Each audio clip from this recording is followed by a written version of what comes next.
What's up? It's LPS, LSU Odyssey Oddcast in the house.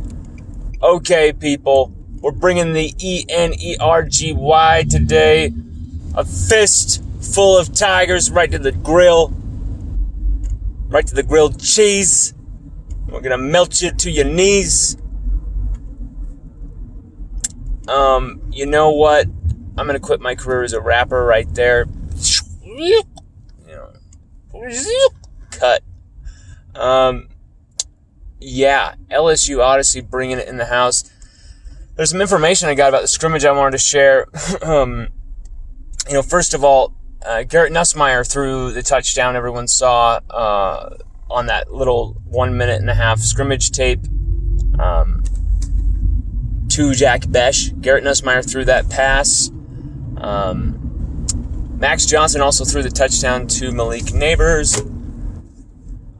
He also threw a nice, unbelievable ball to Malik that was one of the best catches of the weekend. I did say it was the best catch of the weekend, but I'm sorry, that was topped by footage that was released of Jontre Kirkland's ridiculous shake and bake and red zone one-hander. This catch is subterranean filth. One of the sickest catches I've seen Kirkland ever make, but also one of the sickest catches from an LSU practice I've seen probably ever. It's definitely in the top 5. It's outrageous filth from Jontre Kirkland. No hyperbole, no exaggeration, and it gets better the more and more you watch it. I'm telling you. Unbridled filth there from Jontre Kirkland. But there's just a lot of different, interesting things here that are at play.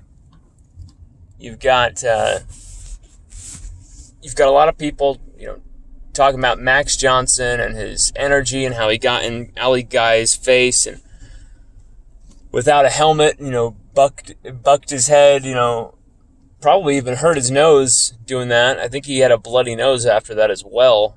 And a little bit of a bruise underneath his eye from that contact. But Max also started a brawl on the field. I'm trying to find out who the name of this defender is, but in the very limited slivers of footage we got, which, just about under 30 minutes of film from the scrimmage, we saw Max Johnson get shoved to the ground in a very, just cheap shot, last second, just boom, way. And it was purposeful. The dude meant to do it. I cannot find out the identity of who did the shoving. Was it Mike Jones Jr.? It's a linebacker. I think it also could have been Devontae Strong. It was a linebacker. Now, this guy shoves Max from behind in a kind of cheap shot way. Max went down in a weird kind of position and just flew up. Just pissed. Got right in his face.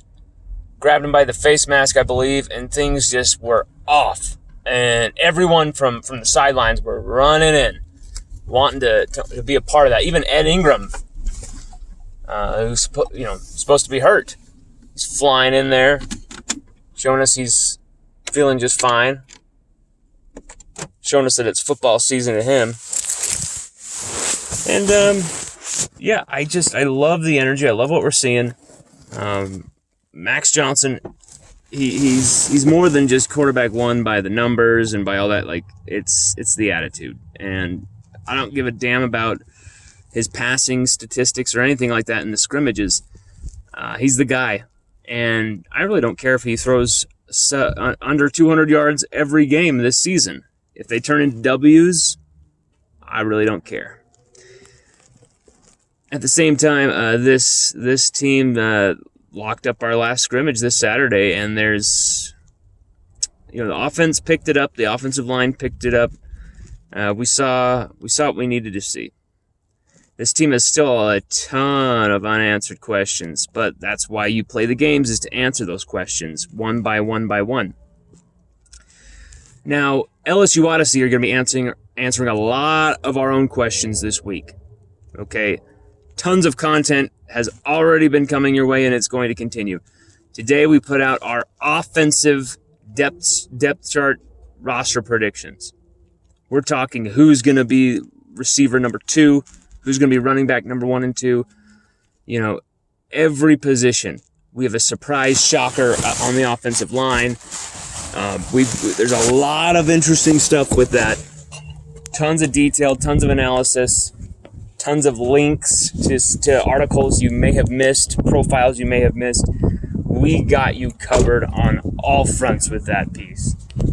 We're going to be doing the same thing with the defense. That's going to be coming probably in a day. We've had some trouble getting our Wi-Fi hooked up here at the house, and so what I've been having to do is write it all on my phone.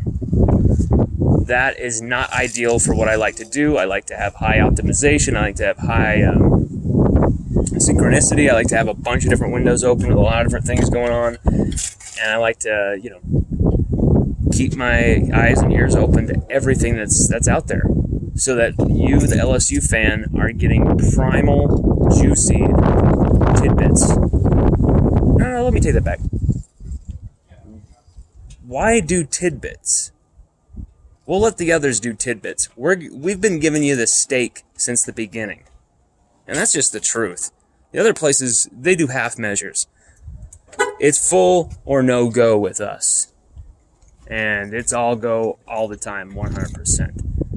Now, we're gonna follow that up with the defensive projections, of course, but we're also predicting LSU's record game by game, and that will be coming out this week as well. We've already gotten it halfway done. I already have the predictions in my mind. Just got to write all the analysis down. We've got it all set up and templated. It's been fun to do. The UCLA prediction, it's gonna light some people's minds up. There's gonna be shades of LSU Texas in LSU UCLA. Okay, I'm just gonna tell you that right now. But alongside the record predictions, roster predictions, we're going to have a lot more content coming as well. We have done a little slight merger with a certain podcast, a very internationally well-known podcast. And we will be uploading videos straight to there and to here as well. So you can find our content in even more places and on even more platforms. We're very excited about that. Please support us any way you can through those subscriptions, through sharing to everybody, purchasing subscription plans, however you can and however you want to support us. We love it. Thank you so much. A lot of content is going to be coming your way this week, and you're gonna have to buckle up, okay? Because even today, we put out that deep depth chart projections with the offense, but then we also followed it up with a total dive into Jake Johnson's Week 1 brilliance, complete with highlights filmed by the Johnson family from Oconee High's actual game tape. Okay, so it's fantastic access here. We love what we're doing, and we're gonna keep doing it, baby. Go Tigers.